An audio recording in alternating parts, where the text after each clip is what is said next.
नमस्कार. चला तर मी कल्पना माझ्या यूट्यूब चॅनल तुम्हा सर्वांचं मनापासून खूप खूप स्वागत आहे. नाश्ता बनवायचे तर त्यासाठी आपण इथे काकडी घेतलेली आहे, जे देठ काढून टाकलेले, 2 मिरच्या घेतलेल्या आहेत, त्याचीसुद्धा आपण देठ काढून घेतलेले आहेत. आणि लहान मोठ्या आकारामध्ये आपल्याला ही काकडी सुरुवातीला जी आहे ती कट करून घ्यायचे,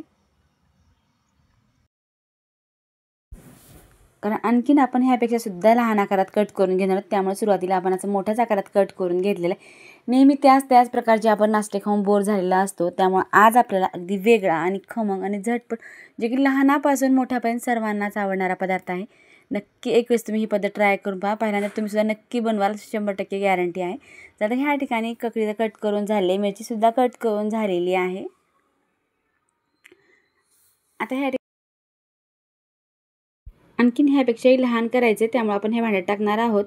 त्याची प्लेट आपल्याला लावून घ्यायचे आणि छान फिरवून आपण अगदी छान दरदरीत त्याचं एक वाटण तयार करणार आहोत. जर तुमच्याकडे अशी मशीन नसेल तर तुम्ही मिक्सरच्या भांड्यामध्ये थोडं दरदरीत वाटून घेतलं तरीसुद्धा चालते. अगदी सोपी पद्धत आहे आणि पटकन ह्यामध्ये लहान आकारात कट होऊन जाईल. आता ह्या ठिकाणी असं दरदरीत आपलं एक वाटण तयार झालेलं आहे. एक बाउलमध्ये आपण 1 कप इतका आपण ह्या ठिकाणी नाचणीचं पीठ घेतलेलं आहे, 1 कप, आणि 1 कप जे आहे ते आपण तांदळाचं पीठ घेतलेलं आहे. आणि जी आपण कट करून घेतलेली काकडी आणि मिरची ती आपण पूर्ण ह्यात टाकलेली आहे. आता इथे बाइडिंगसाठी आपण एक अर्धा बटाटा जो आहे तो उकडलेला आहे तो घेतलेला आहे. नाही टाकला तरीसुद्धा चालतो, पण अगदी टाकलं टेस्ट पण छान येते. जर मुलं भाज्या खात नसतील तर तुम्ही हे नक्की ट्राय करून पहा. कुठल्याही भाज्या टाकलं तर टेस्टला अगदी छान लागते. आणि हिवाळा येत आहे त्यामुळे असे पदार्थ नक्की तुम्ही ट्राय करून पहा. आता ह्या ठिकाणी बटाटा पूर्ण खिसून झालेला आहे. आता मिरचीपेक्षा तुम्ही जर लाल तिखट टाकलं तरीसुद्धा चालते. आता ह्या ठिकाणी आपण 1 चमचा इतकी जिरे घेतलेले आहेत आणि थोडीशी लहान आकारात कट करून घेतलेली कोथिंबीर घेतलेली आहे. आता मिक्स करून घ्यायचं. ह्या ठिकाणी आता बाइडिंगसाठी आपण बटाटा कशामुळे घेतलेला आहे, म्हणजे जे की नाचणीचं पीठ आणि तांदळाचं पीठ जे आहे ते इतकं चिकन नसतं, त्यामुळं आपण ह्या ठिकाणी बटाटा घेतलेला आहे. नाही बटाटा घ्यायचा तर तुम्ही गव्हाचं पीठ टाकलं तरीसुद्धा चालते. आता थोडं थोडं पाणी टाकून आपल्याला हे मळून घ्यायचं. त्या अगोदर मी ह्या ठिकाणी मीठ टाकणार आहे. मीठ आपण सुरुवातीला टाकलेलं नाही. लाल तिखट मीठ आपल्या चवीनुसार कमी जास्त टाकायचं आहे. आता सर्व पीठ जे आहे ते व्यवस्थित मिक्स झालेलं आहे. अगदी वेट लॉस जर तुम्हाला हा पदार्थ बनवायचा असेल तर तुम्ही ह्या ठिकाणी बटाटा स्किप करून तुम्ही नाही टाकला तरीसुद्धा चालते. आणि असंच खाण्यासाठी सुद्धा अगदी छान खमंग हा पदार्थ आहे. तुम्ही नक्की ट्राय करून पहा. आता पाहू शकता ह्या ठिकाणी अगदी छान पीठ तयार झालं आहे. थोडं थोडं पाणी टाकून नेहमीप्रमाणे आपण जसं की थालीपीठसाठी पीठ बनवतो त्या पद्धतीनं आपण ह्या ठिकाणी पीठ मळून घेतलेलं आहे. बिलकुल ह्यात कुठल्याच पीठाची तर गरज पडलेली नाही.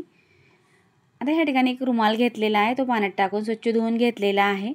पोळपाटावरती आपण हा रुमाल अंथरून जसं की नेहमी आपण थालीपीठ बनवतो त्याच पद्धतीनं आपल्याला ह्या ठिकाणी हाताने थापून आपण थालीपीठ बनवून घेणार आहोत. आता एक गोळा घेतलेला आहे आणि हाताने आपण थोडंसं हाताला पाणी लावून घ्यायचं आहे, जे की चिकटणार नाही.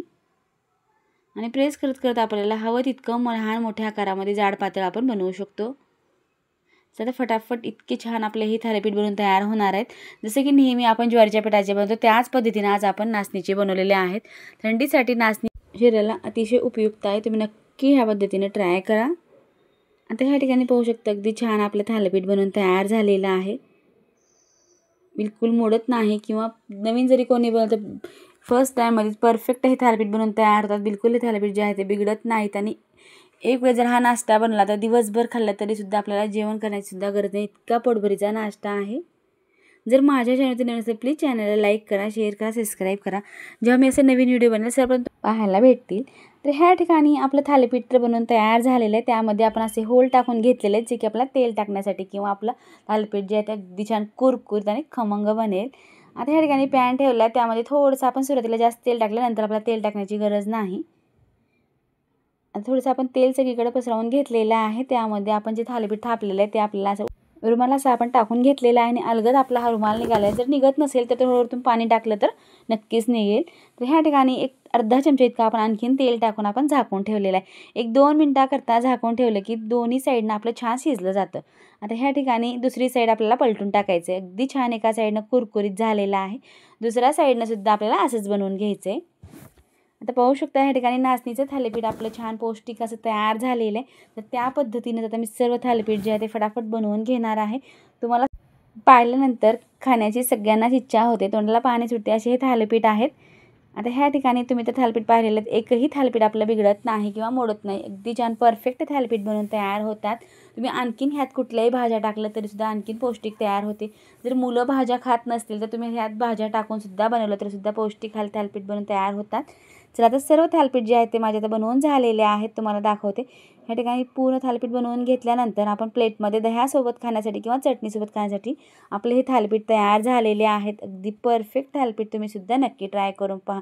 आता मी तर पूर्ण प्लेटमध्ये लावून घेतलेले आहेत. एक थालीपीठ खाण्यासाठी घेऊन आपण दह्यासोबत टेस्ट करणार आहोत.